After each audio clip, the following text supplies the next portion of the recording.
2 days of bold ideas, powerful conversations, and proudly local innovation. The 14th Buy Local Summit and Expo, live on 702.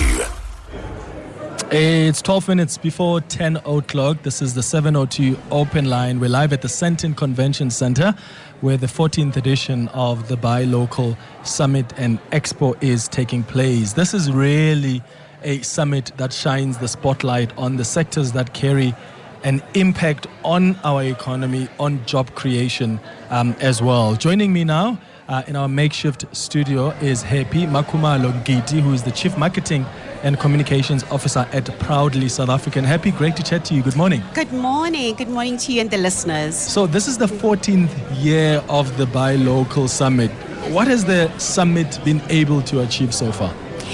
The summit has been able to achieve great progress and great strides in the lives of local businesses, founders of great products in South Africa. The growth is commendable. The growth is evident, and it has opened a lot of doors for small businesses, for SMMEs in South Africa. It has done great linkages between small businesses and big businesses through the business matchmaking program we have, where big business is requested to come, not only walk the floors, but really engage and also buy, trade with the small businesses that are in the room. Yeah. Where are we trying to take it next? I've been asking the listeners this morning how intentional they are about buying local. And one of the things we spoke about is how when you look at even the global supply chain has been disrupted because of the global dynamics. Yes. And even more importantly now, you've got an opportunity to really support small businesses and local businesses.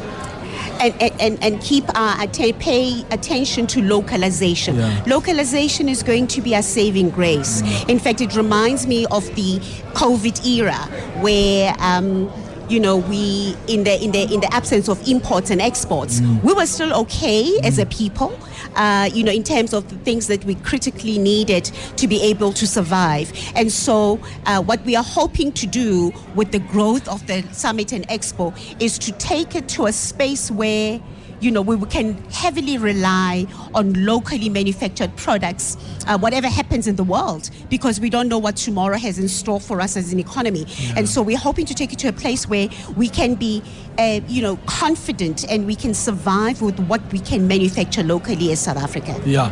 Can you maybe explain to some of our listeners who may not be aware of the impact of supporting locally produced goods over imported ones? How significant is it? Because, some people think, it's a matter of just showing support for the local businesses, but actually you're feeding homes. There are many jobs that get created and our economy grows. Many jobs. And you're right. Some people think, shame, let's support locally produced products. It's not an shame situation.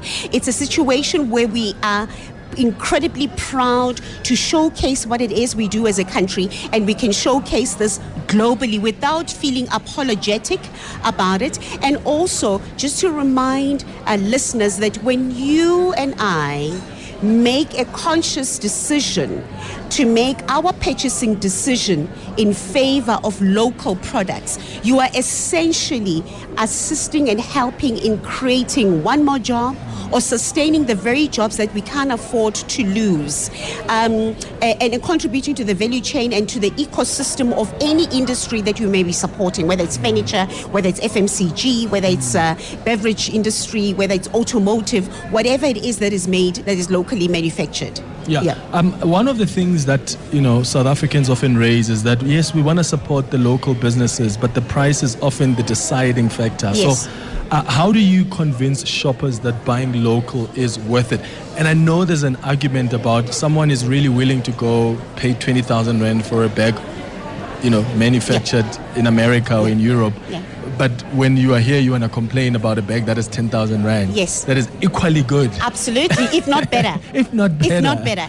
And so what we do say is that we are reminding South Africans that everybody has a choice. I mean, somebody has been very ambitious in the past, and they asked us to ask MaKhumalo to change their business model because they're too expensive. I was like, my brother, you can't afford MaKhumalo, and it's okay. And it's okay. It's okay not to afford MaKhumalo. Somebody else will. But there's other retailers that are selling clothing items that you and I can afford. The pie is too big for us to find our comfort, our niche, and the reality is that how deep is your pocket? We can't be having discussions about it is overly priced when you're okay to pay Dolce & Gabbana 50,000 rand for a shirt and nobody questions him. We don't even know that guy. At least we know David Klein. Yeah, at least with David. So, but from your research at Proudly South African, your observation, has consumer behavior shifted in recent years? Are you seeing more South Africans becoming conscious about supporting local businesses? Clement, had you asked me this question 10 years ago, I would have said, my brother, we have a problem. Yeah. And now I'm very happy, pun intended, to say that we've come a long way. The mind shift change is evident. There's the excitement about embracing locally manufactured products is palpable in the country. You will still get that auntie and that uncle. It doesn't matter what you say to them. There's always a problem. But in the main, South Africans are really just warming up to embracing locally manufactured products, and the sales show it, and all the touch points we use as Proudly South African that are relatable, that are lifestyle driven. This is why the one day you see us at Sona to hold people accountable. This is why the one day you see us run the local fashion police program on social media platforms. This is why we are here. This is why we do MaKhumalo Festival. This is why we do food trade shows and all of that, to show South Africans what we really mean when we say local is lekker. It's not a cliche. It's a lifestyle. It's a reality. Yeah. Just lastly, there's a question that keeps coming up. Then I'll read one now. It says, hi Clement, unfortunately there are so many companies that import from China and then they pay for and slap on that Proudly South African sticker. I would like to know how stringent the criteria is for granting of this and regulation thereof. I see this happening far too often in the contract furniture industry. That's a question we got from Kim. And the listener is on the money. We are aware that there's people who do that. They just grab our logo and the sticker from the internet and they import stuff and they put a sticker on it that says made in South Africa or Proudly South African. Our sticker is a trademark.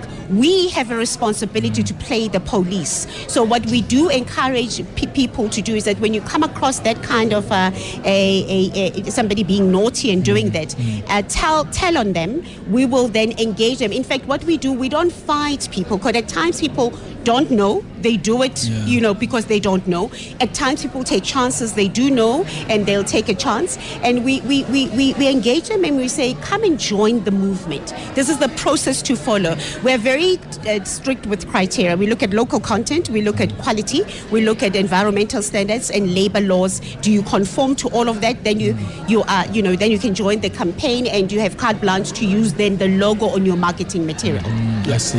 Happy MaKhumalo Ngidi, Chief Marketing and Communications Officer at Proudly South African. Thank you so much for making Thank you so much, my brother. It's Great. 14 minutes before 10 o'clock. DC, Stephen, AK, Asize, I see your calls. I'll come to them. The Clement Manyathela Show is live from the Sandton Convention Centre for the Buy Local Summit and Expo, hosted by Proudly South African on 702. It's 11 minutes.